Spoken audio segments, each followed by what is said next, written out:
السلام علیکم، آپ دیکھ رہے ہیں مقابل، میں ہوں فیصل عباسی، ہارون الرشید صاحب ساتھ ہیں۔ معیشت کے متعلق بات کریں گے آج کے پروگرام میں۔ تجارتی خسارہ 4 ارب ڈالر تک پہنچ چکا ہے اور یہ کیوں بڑھ رہا ہے؟ معاشی اشاریہ حکومتی جو کارکردگی کے دعوے ہیں اس کے برعکس کیوں ہیں؟ بلدیاتی نظام کو لے کے اس میں مجوزہ طور پہ کچھ تبدیلیاں سامنے آئی ہیں، اس سے متعلق بھی پروگرام میں بات کریں گے۔ عدلیہ میں جو ججز کا تقرر ہے اس کو لے کے وکلاء تنظیمیں احتجاج کر رہی ہیں، احتجاج کی وجہ کیا ہے، اس پر بھی آج کے پروگرام میں مفصل بات کریں گے اور افغانستان کی صورتحال بالخصوص پنجشیر سے متعلق آپ کو آگاہ کریں گے۔ ہارون صاحب، بہت سے معاملات ہیں، بہت سے کچھ سوالات ہیں، آپ سے ان پہ تبصرہ بھی لینا ہے، لیکن ایک پروگرام کے آغاز میں جو وزیر مملکت برائے پارلیمانی امور ہیں علی محمد خان صاحب، انہوں نے ہمارے ہی چینل پہ ایک پروگرام میں کیا فرمایا، ذرا دیکھیے۔ مجھے اس بات پہ بھی فخر ہے کہ ہم وہ لوگ ہیں، میرے دادا آل انڈیا مسلم لیگر تھے، یہ نواز شریف صاحب والی مسلم لیگ نہیں، یہ وہ مسلم لیگ ہے ہی نہیں جو لیگی ہم ہوا کرتے تھے۔ ہم نے ملک بنایا ہے۔ سن 40 میں جب قرارداد پاس ہو رہی تھی، عمران خان صاحب کے والد کرام اللہ نیازی ادھر ہی کھڑے تھے قرارداد لاہور پاس کرتے ہوئے جہاں میرے دادا پیر محمد خان کھڑے تھے۔ سن 47 میں جناح صاحب کے ساتھ، قائد اعظم کے ساتھ موومنٹ میں پھر جیل کاٹی دادا نے میرے۔ ہم نے ملک بنایا بھائی۔ یہ کب گرفتار ہوئے قائد اعظم رحمۃ اللہ علیہ ہارون صاحب؟ صرف ان کے دادا قائد اعظم کے ساتھ گرفتار نہیں ہوئے تھے، آپ کو ایک اور بات کا پتہ نہیں ہے کہ عکا کی جنگ کے بعد صلاح الدین نے جو چھاپا مار جنگ لڑی تھی اور بیت المقدس کو آزاد کرایا تھا، اس میں بھی یہ شامل تھے۔ یہ وہ صاحب ہیں جنہوں نے ایک دفعہ کہا تھا ایک پروگرام میں کہ یہ جو کالا دھن ہے ہمیں اس کی ضرورت ہی نہیں، ہمیں بے ایمانی کے پیسے نہیں چاہیے۔ دین ہی واز ٹولڈ کہ یہ جو کالا دھن ہے یہ 50% سے زیادہ ہے، ملک کی معیشت بالکل ہی ختم ہو جائے گی جو کچھ آپ کہہ رہے ہیں جی۔ پھر یہ خاموش ہو گیا۔ ان کے حلقے کے لوگوں نے اس کی مخالفت کی تھی کہ اس کو ٹکٹ دیا جائے۔ یہ باتیں بنانے والے لوگ ہیں، یہ کوئی کام کرنے والے کونسلر نہیں بن سکتے تھے۔ پھر وہ چونکہ ٹی وی پہ بہت آتے تھے، تباہ رواں رکھتے ہیں، تو یہ انہوں نے اپنا جو ہے ان کو ٹکٹ دے دیا جی۔ اور وہ تو پختونخوا میں تو تحریک انصاف پاپولر ہے، عمران خان پاپولر ہیں۔ اچھا، تو وہ یہ اپنا جو ہے یہ قائد اعظم کو گرفتار کرا دے۔ قائد اعظم تو کبھی گرفتار ہوئے ہی نہیں۔ اب ان کے دادا جو ہیں قائد اعظم کے ساتھ اگر گرفتار ہوئے تھے تو وہ بھی نہیں ہوئے جی۔ یہ ممکن ہے ان کے دادا گرفتار ہوئے ہیں، یہ میں نہیں کہہ رہا کیونکہ اس کا تو ہمیں پتہ ہی نہیں ہے معاملے کا، لیکن اگر یہ کہہ رہے ہیں ان کے ساتھ ہوئے تو پھر تو وہ ہوئے ہی نہیں۔ ٹھیک ہے ٹھیک ہے۔ اور ان سب کچھ اور بھی معاملات معیشت پہ مفصل بات کریں گے۔ ذرا چودھری نثار صاحب نے ایک انٹرویو دیا ہے اور پھر سے کچھ انہوں نے دبے لفظوں میں اپنی خواہشات کا اظہار کیا۔ چاہتے کیا ہیں چودھری نثار علی خان؟ ایک ہی ڈیبیٹ ہے، وہ پی ٹی آئی میں شامل ہوں گے یا نہیں ہوں گے جی۔ میں آپ کو بتا رہا ہوں کہ ہوں گے۔ چودھری صاحب چاہتے یہ ہیں کہ اس کا چرچا نہ ہو، اس کا ذکر نہ ہو، شامل وہ ان کا بڑے ایگو کا مسئلہ ہے، یا آپ اس کو عزت نفس کہہ لیں جی، کہ وہ کہتے ہیں کہ جی وہ میں اگر اس وقت شامل ہوتا تو گالیاں پڑ رہی ہوتی نواز شریف کو، 25 سال میں اس کے ایک دوسرے کو دونوں گالیاں دے رہے تھے جی، وہ کسی ایک کو نہیں مورد الزام ٹھہرے تھے، تو میں وہاں بیٹھا ہوتا تو میری پوزیشن خراب ہوتی، مجھ پہ حرف آتا، تو میں اس وجہ سے جو ہے۔ اور دوسری بات یہ کہ میں مقتدر جماعت کا حصہ نہیں بننا، جو آدمی اقتدار میں ہو، میں ابن الوقت نہیں بننا چاہتا جی۔ تو جب پی ٹی آئی حکومت میں نہیں ہوگی، یعنی وہ نگران حکومت آئے گی، تو چودھری صاحب نہ صرف شامل ہوں گے، اپنے ساتھیوں سمیت شامل ہوں گے، اپنی پوری انرجی استعمال کریں گے۔ اور آپ کو یہ نہیں پتا کہ چودھری صاحب ایک زمانے میں عمران خان کے اتالیق بھی رہ چکے ہیں جی، اور یہ پہلی جماعت سے کلاس فیلو ہیں جی جی، دونوں ایک دوسرے کی عزت کرتے ہیں جی۔ آپ بھی عمران خان صاحب کے بڑے قریب رہے ہیں۔ عطا اللہ تارڑ صاحب ایک بات ان کے محل سے متعلق کر رہے ہیں، اس پر آئیں گے، لیکن اس سے پہلے یہ بتا دیں، بلاول صاحب ملتان تھے، پھر مظفر گڑھ، اور آج ڈی جی خان، کس مشن پر ہیں؟ اس مشن میں سرائیکی بیلٹ میں کسی طرح بریک تھرو ہو جائے، جہانگیر ترین گروپ سے بریک تھرو ہو جائے، حکومت مل جائے۔ یہ وہ خواب ہیں جو دن کی روشنی میں دیکھے جاتے ہیں۔ دیہی سندھ کے سوا پیپلز پارٹی کہیں پنپ نہیں سکتی، آزاد کشمیر میں پنپ ہے کچھ ان کی حیثیت۔ اور جہانگیر ترین جو ہے وہ احمق نہیں ہے کہ ان کے ساتھ ڈیل کرے گا، ٹھیک ہے. سرائکی بیلٹ میں ریلیٹیولی پنجاب کے مقابلے میں کچھ پذیرائی ان کی ہے جی، مگر وہ بھٹو کی نکالی کر کے بھٹو نہیں بن سکتے. کوئی چانس نہیں ہے پیپلز پارٹی کا. دوسری بات یہ ہے اسٹیبلشمنٹ کو خیر بات نہیں کہہ سکتی جی، پیپلز پارٹی. ویسے تو شہباز شریف بھی نہیں کہہ سکتے خیر بات. ٹھیک ہے. عطاء اللہ تارڑ صاحب مسلم لیگ نون کے ڈپٹی سیکرٹری جنرل یہ فرماتے ہیں کہ 400 کنال کے محل میں بنی گالہ میں عمران خان صاحب رہتے ہیں، آپ ان کے قریب رہے ہیں. ان کا بنیادی سوال یہ ہے یہ اخراجات کہاں سے پورے ہوتے ہیں؟ اس لائف سٹائل کو، اس محل کو مینیج کیسے کیا جاتا ہے؟ میرا خیال ہے آپ نے پوری بات ان کی سنی نہیں ہے. انہوں نے کہا یہ جو اسٹے ہوا ہے اس پہ 400 روپے کا یہ ڈسٹرکٹ کمرشل ڈسٹرکٹ پہ جو بن رہا تھا، یہ اپنے دوستوں کو وہ دے رہے تھے. جی، یہ اپنے دوستوں کو ایسے دے رہے تھے جیسے میں یہ پانی کی بوتل آپ کو دے دوں. بھائی ان کو اچھی طرح پتہ ہے کہ اس طرح نہیں ہوتا. وہ لیز ہوگی تو اس کو کوئی قانون بنے گا، اس میں کوئی نیلامی ہوگی وغیرہ ہوگی. وہ تو جو اسٹے ہوا تو بالکل ٹھیک ہوا. جی، 400 کنال کا نہیں ہے. اگر یہی پراپیگنڈے کی رفتار رہی تو ایک دن آپ سنیں گے کہ عمران خان کا مال 31,000 ایکڑ پر محیط ہے.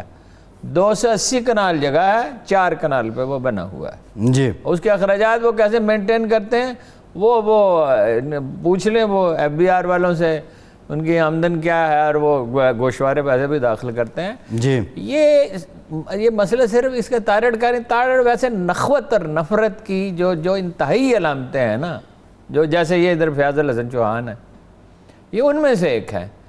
یہ کلچر ہے الزام تراشی کرو. خواجہ اعظم نے تو کہا شوکت خانوں کے پیسے کھا لیے جاتے ہیں. شوکت خانوں کے پیسے کھا لیے جاتے ہوں تو عمران خان کے اقتدار میں آنے سے پہلے ہی اس کے عطیات جو ہیں وہ 10 گنا بڑھ چکے تھے. جی، جیسے عیدی کے، ٹھیک، جیسے اور اخوت کے. تو یہ ان چیزوں کا آدمی ان پہ کیا تبصرہ کرے. جی. اچھا ہارون صاحب ذرا معیشت کی بات کر لیتے ہیں. تجارتی خسارہ 4 ارب ڈالر تک ہو چکا ہے، اور جو معیشت دان ہیں ان کا یہ کہنا ہے یہ واپس جائے گا جو نواز شریف صاحب کے دور میں تھا. کیا ریزن ہے کہ جو حکومتی معاشی ترقی کے دعوے ہیں، معاشی اشاریے ان کا ساتھ نہیں دے رہے؟ نہیں، وہ تو بہت سی وجوہات ہے نا. ایک تو یہ ہے کہ کام کاج تو کوئی ہے نہیں. جی، پیداوار بڑھتی ہے نا، جب پیداوار بڑھتی ہے تب معیشت مستحکم ہوتی ہے. پیداوار کب بڑھتی ہے؟ جب پولیس ٹھیک ہو، عدلیہ ٹھیک ہو، سیاسی استحکام ہو. ان میں سے تو کوئی چیز ٹھیک نہیں. روز بروز پولیس بگڑتی جا رہی ہے، عدلیہ میں مسائل بڑھ رہے ہیں، کمزور سے کمزور تر ہوتی جا رہی ہے عدلیہ. ٹیکس کلیکٹرز ٹھیک ہوں، ٹیکس کلیکشن. نواز شریف کے زمانے میں سالانہ اضافہ 37% تھا ٹیکس کلیکشن میں. جی، حالانکہ نواز شریف کے دور میں، ضیاء الحق کے دور میں تھا 16% ٹیکس کلیکشن، وہ 9% پہ آ گیا تھا. اس کے باوجود 23% بڑھ رہا تھا. اب عمران خان کے دور سے میں بڑھ رہا ہے 23%. جی جی، جی. یہ کیا میں فگر میں بھول گیا ہوں. 23% عمران خان کے دور میں بڑھ رہا ہے سالانہ جو ٹیکس اضافہ ہو رہا ہے. گیس کی قیمتیں بڑھ رہی ہیں. نواز شریف کے دور میں کتنا بڑھ رہا تھا؟ 38% تھا. 37% تھا جی غالباً. تو ڈالر کی جو قیمت ہے وہ مئی میں کتنی تھی؟ 152 روپے 50 پیسے. اب کتنی ہے؟ 167. 169. جی، یہ بھی ایک وجہ ہے. افغانستان ایک وجہ ہے. پہلے ڈالر وہاں سے آ رہے تھے، ڈالروں کا دریا بہ رہا تھا افغانستان میں. جی، 2 ٹریلین ڈالر آئے ہیں افغانستان میں. جی، 30 کروڑ ڈالر روزانہ. تو ظاہر ہے اس میں سے کچھ پاکستان پہنچتے تھے خریداری کے لیے اور جیسے بھی ہے. اب یہاں سے وہاں جا رہے ہیں. اب افغان کرنسی کی قیمت تو گر گئی، اپہیول میں گرتی ہے. اب وہ یہ جو آپ اتنے آج کل میٹھے وہ کھا رہے ہیں، گرما کھا رہے ہیں، تو جو اتنا میٹھا ہے، آم کی طرح میٹھا ہے، تو یہ ڈالروں میں خریدا جاتا ہے. جی. اور جلال آباد سے تربوز بھی آ رہے ہیں، وہ بھی ڈالروں میں خریدے جاتے ہیں. لیکن انگور بھی ڈالروں میں خریدے جاتے ہیں. ہارون صاحب جو معاشی سلسلے ہیں اس میں اگر آپ کے پاس ڈالرز آتے ہیں اور آپ کا کرنٹ اکاؤنٹ مستحکم ہوتا ہے تو ڈالر کی قدر میں گراوٹ تو نہیں ہونی چاہیے. اب یہ گرموں اور تربوز آ نہیں رہے, جا رہے ہیں ڈالر. ڈالر جا تو رہے ہیں لیکن آپ کے پاس آئے بھی تو ہیں نا IMF کی جانب سے جو آیا. وہ کیا ہے جی؟ جی 2 ارب. جب آپ کا روزانہ ڈالر جو ہے ایک بالٹی کی تہتائی میں سوراخ ہو تو وہ جتنا مرضی پانی ڈال لیں اس میں. یہ گردشی قرضہ کوئی 22.70 خرب 2270 ارب ہو چکا ہے. یہ بجلی بھی مہنگی ہو گئی, کچھ مزید بھی مہنگی ہونے والی ہے. پھر بھی مہنگی ہو گئی کیا, اس پہ ود ہولڈنگ ٹیکس لگا, اس پہ اور سرچارج لگا ہے, اور مہنگی ہوگی. جی بات یہ ہے کہ بجلی کے جب بل دیے ہی نہیں, پہلی بات تو یہ ہے کہ سلام ہے نواز شریف کو, اور اس سے زیادہ سلام ہے بے نظیر کو جس نے یہ معاہدے کیے تھے. ڈالر میں پیمنٹ کریں گے, کیوں ڈالر میں پیمنٹ کریں گے, اور دنیا سے مہنگی بجلی خریدی. اب یہ قائد اعظم ثانی ہے, ان کو شہید رانی کہا جاتا ہے. کیا قوم دنیا میں پیدا ہوئی ہے جو اپنے لٹیروں کو یہ خراج تحسین پیش کرتی ہے, اس کو شہید رانی کہتی ہے, اس کو قائد اعظم ثانی کہتی ہے. ایک تو یہ ہے. دوسرا یہ ہے کہ بل پے ہی نہیں ہوتے. جی بل پے ہی نہیں ہوتے. پنجاب میں بھی کنڈے لگائے جاتے ہیں, لیکن بلوچستان میں تو اچکزئی کے علاقے میں بھیڑوں کے باڑے بجلی کے ہیٹروں سے گرم کیے جاتے ہیں اور 1 روپیہ بھی ادا نہیں کیا جاتا. جی یہی حال سکھر میں ہے, یہی حال پختونخوا کے بعض علاقوں میں, یہی حال قبائلی علاقوں میں ہے. گجرانوالہ کے بہت سے صنعت کار بجلی اور گیس چوری کر کے ارب پتی بنے. جی تو پولیس کہاں ہے؟ پولیس کہاں ہے جی جو یہ اس کو روک دے؟ یعنی کوارڈینیشن ہونی چاہیے نا, گیس والے یا بجلی والے ان سے کہیں, پولیس سے کہیں, مگر پولیس کہاں ہے؟ پولیس تو یہ کرتی ہے کہ آئے دن خبر آتی ہے کہ ایک پولیس کانسٹیبل یا انسپیکٹر وہ ریپ کرتے ہوئے پکڑا گیا, اور اس پولیس کی اصلاح کرنے کی کوئی فکر عمران خان صاحب کو نہیں. جی پولیس سے یاد آیا پھر کوئی تبدیلی؟ امپورٹس یقینی طور پر بڑھ رہی ہیں. جی تقریباً امپورٹس تو خاصی زیادہ ان میں اضافہ. اندازہ یہ ہے کہ نواز شریف کی سطح پہ پہنچ جائے گی اور تجارتی خسارہ بھی.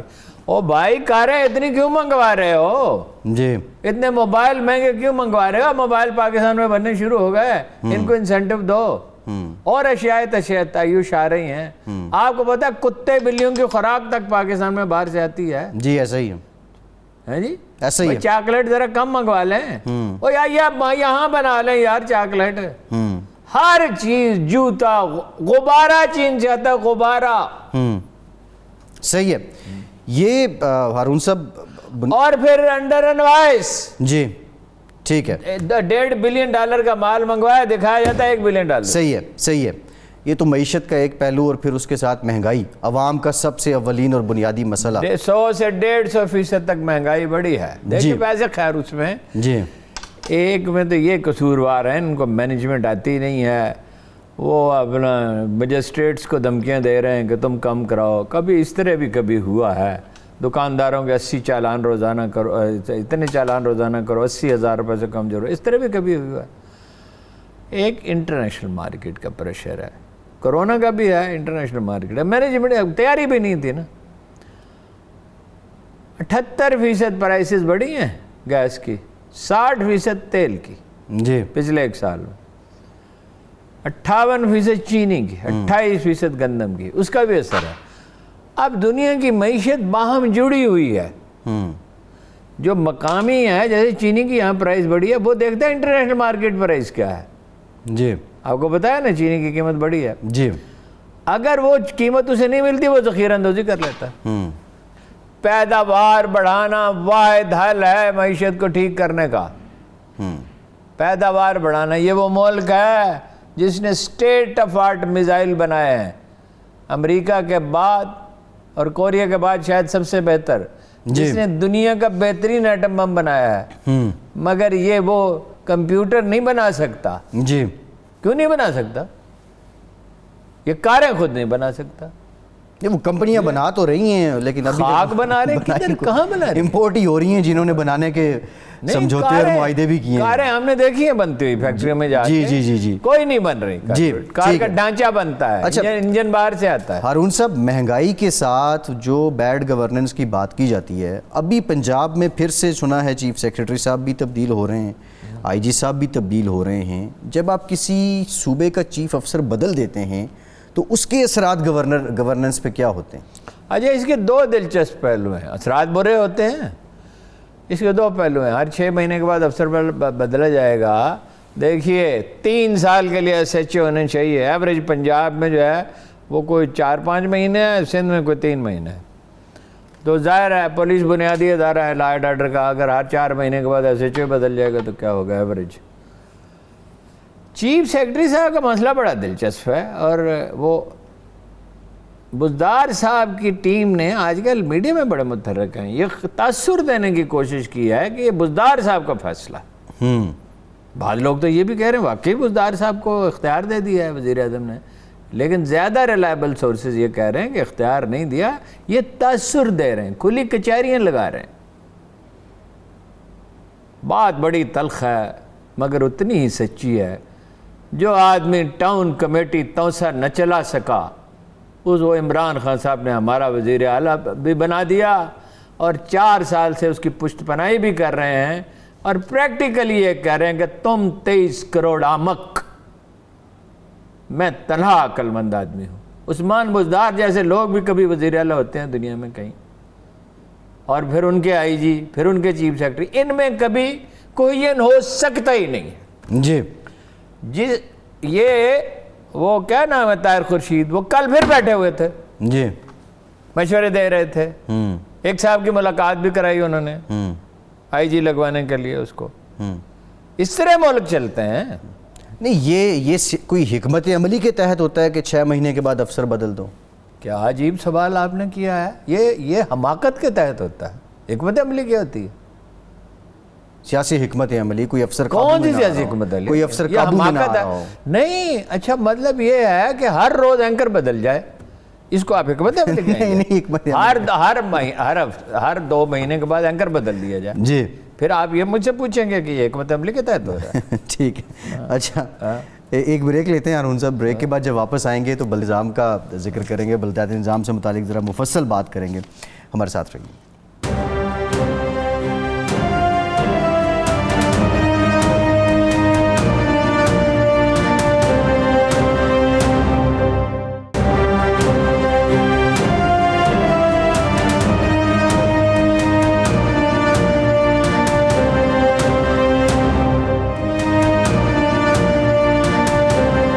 بریک کے بعد ایک بار پھر سے آپ کو خوش آمدید کہیں گے. ہارون صاحب, جو مجوزہ بلدیاتی نظام ہے پاکستان تحریک انصاف اور مسلم لیگ ق کی جو کمیٹی ہے, اب وزیر اعظم صاحب کے سامنے وہ رکھیں گے سفارشات, اس کے خد و خال کیا آپ کو لگ رہا ہے کہ اس سے جو ایک ڈیلیوری کا یا پرفارمنس کا وعدہ ہے وہ پورا ہوگا؟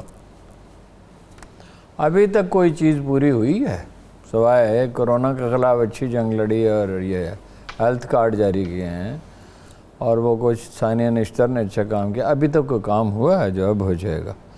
سوال یہ ہے کہ دعوے کوئی چیز نہیں ہوتے. وہ ڈاکٹر محمود غازی ایک بہت بڑے استاد تھے, وائس پریزیڈنٹ بھی رہے انٹرنیشنل اسلامک یونیورسٹی کے. انہوں نے ڈاکٹر حمید اللہ کو لکھا کہ میں ان موضوعات پہ ریسرچ کرنا چاہتا ہوں. When he was a young scholar, P H D نیا کیا تھا. تو ڈاکٹر حمید اللہ نے انہیں جو لکھا وہ خط مجھے زبانی یاد ہے کہ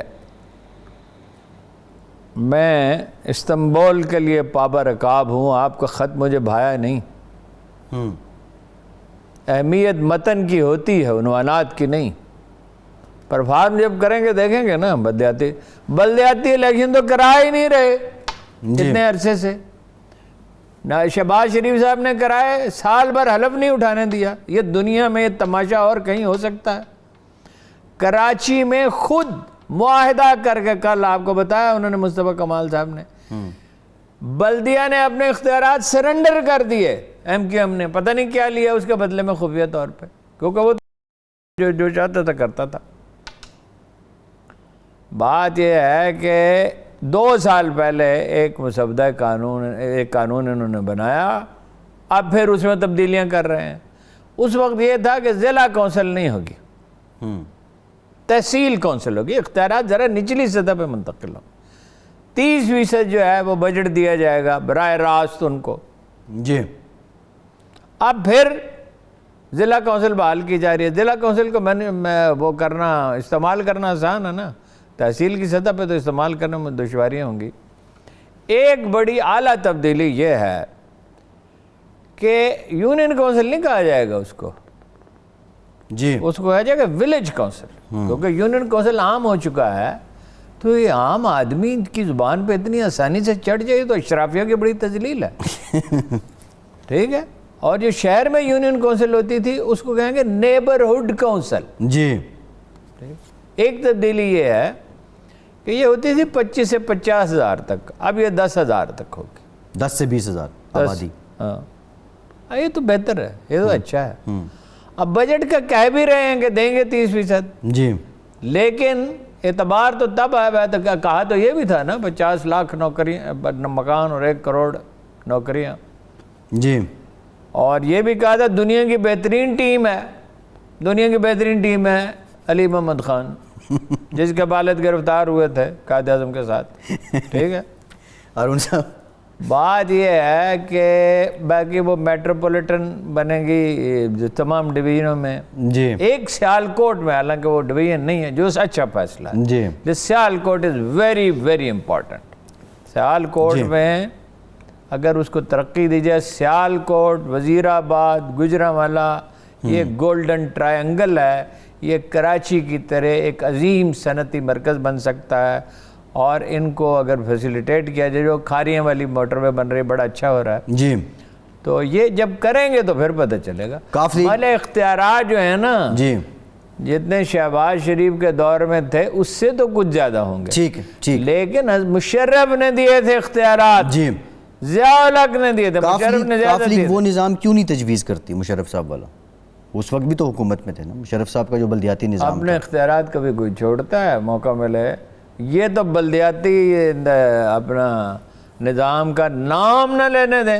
پیپلز پارٹی نے سارے اختیارات لے لیے نا. جی. اب نالے بھی صاف کرنا وزیر اعلیٰ, گٹر صاف کرنا بھی وزیر اعلیٰ کی ذمہ داری ہے. تو اختیارات کوئی کسی کو دینا کب چاہتا ہے؟ تو معاشرہ جنگ کر کے, جد و جہد کر کے اختیارات لیتا ہے. اگر بلدیاتی انتخابات ہو گئے تو پاکستان تحریک انصاف کے لیے اس کے نتائج کیا ہوں گے؟ یہ مکمل خودکشی پہ بھی منتج ہو سکتا ہے. اس کی وجہ صرف یہ نہیں ہے کہ وسطی پنجاب میں نون لیگ اس سے زیادہ پاپولر ہے. اس کی وجہ صرف یہ بھی نہیں ہے کہ مہنگائی بہت بڑی ہے. اس کی وجہ یہ ہے کہ تحریک انصاف کے لوگوں میں طاقت اور انرجی بڑی ہے, اور وہ اتنی زیادہ ہے کہ وہ مخالفین سے لڑنے کے علاوہ ایک دوسرے سے لڑتے ہیں. اور دوسری بات یہ ہوں گے جماعتی الیکشن. اگر تو عالی ظرفی کا مظاہرہ کریں, نظر تو کہیں پاکستانی سیاست میں عالی ظرفی آتی نہیں ہے. نون لیگ کے لوگ جیت جائیں, وسطی پنجاب میں تو ضرور جیتیں گے, اور جنوبی پنجاب اور شمالی پنجاب میں بھی امکان ہے, مہنگائی کی وجہ سے لوگ بہت تنگ ہیں. تو پھر یہ یا تو ان کو برداشت کریں, پھر تو اچھی بات ہے. لیکن دوسری طرف یہ بھی ہے کہ فرض کیجئے یہ برداشت ہی کر لیں, فرض کیجئے. جی. اب وہ بڑا مشکل ہے. جس پارٹی میں فیاض چوہان جیسے ترجمان پائے جاتے ہوں تو بڑا مشکل ہے کہ وہ اتنی عالی ظرفی کا مظاہرہ کرے. فرض کیجئے کر ہی لے, ادھر اعظم تارڑ نہیں پائے جاتے, وہ کہیں گے حکومت ختم کرو. نہیں جی, بس ہم نے جو بلدیاتی الیکشن جیت لیے ہیں, عوام نے فیصلہ دے دیا ہے. عوام نے فیصلہ دے دیا ہے. روز عوام جو ہے شام کو 7 بجے سے 11 بجے تک فیصلے دے دیتے ہیں, فیصلے دیتے ہیں, اس کی اطلاع دیتے ہیں اعظم تارڑ کو یا فیاض الحسن چوہان کو. جی. اور کسی کو نہیں ہوتی اطلاع اس کی. یہ بلدیاتی انتخابات ہم نے تو جتنا ہی وٹنس کیا ہے اس کے مطابق وہ عدالتی دباؤ کے بعد ہی کہیں نہ کہیں جاتا ہے. اور اختیارات خود کون کرنا دینا چاہتا ہے. جی. لیکن اقتدار کے مزاج میں مرکزیت ہوتی ہے. جی. فیصلہ سازی جو ہے وہ جناب علی کرم اللہ وجہ کا بہتر کر رہے تھے. فیصلہ سازی کیا مطلب, ان کا کیا مرتبہ تھا؟ یعنی آپ ان کے اوصاف گنوانا شروع کریں, اس کے لیے ایک پروگرام چاہیے. ایک پروگرام بھی کافی نہیں ہے. یا جناب امیر معاویہ, یہ جو انحراف ہوتا ہے, اقتدار جو ہے وہ ایک ہاتھ میں سمٹنا چاہتا ہے, اقتدار کی نفسیات ہے.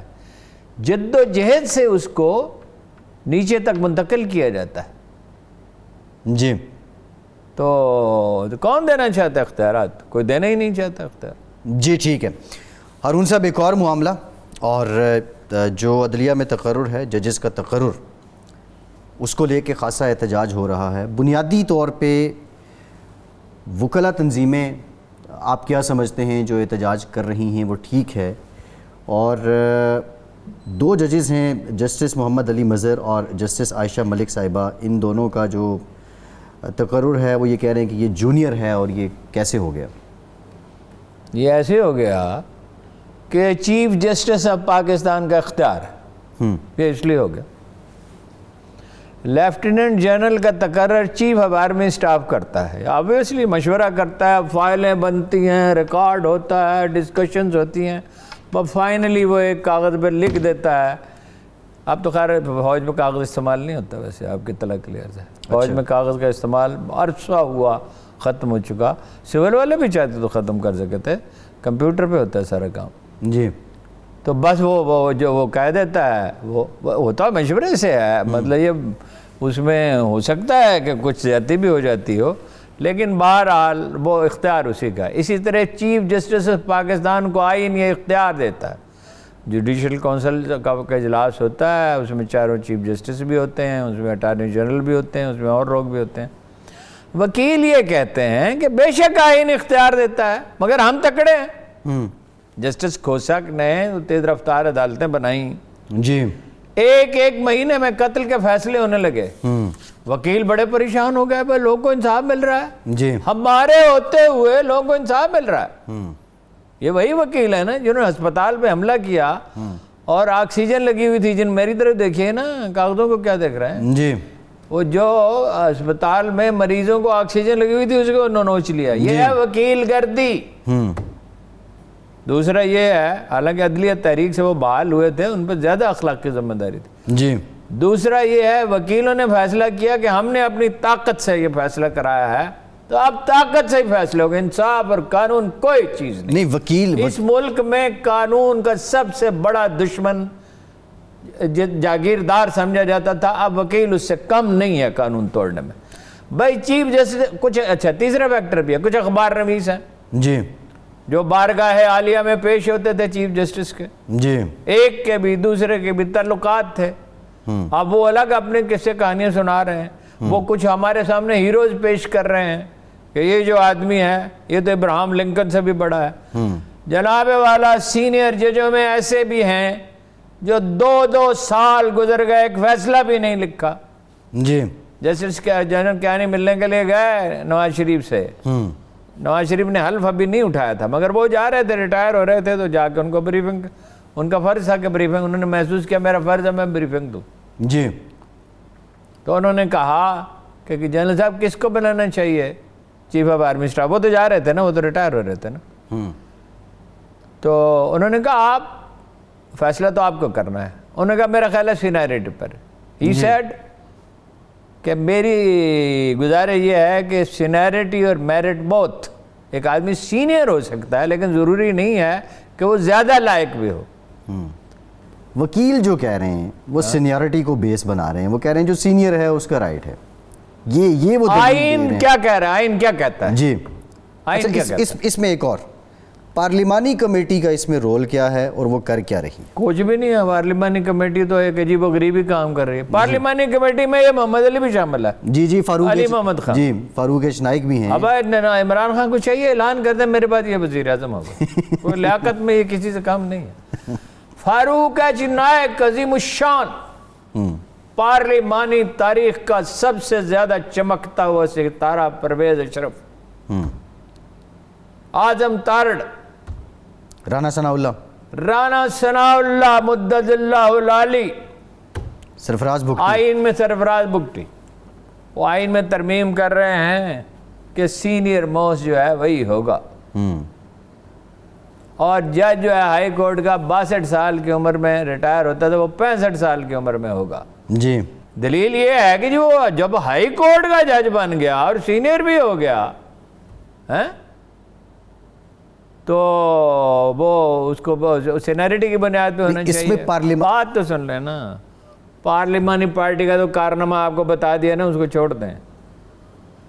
بات یہ ہے کبھی اس ملک میں جسٹس کارنیلیس ہوا کرتے تھے، جی ٹھیک ہے،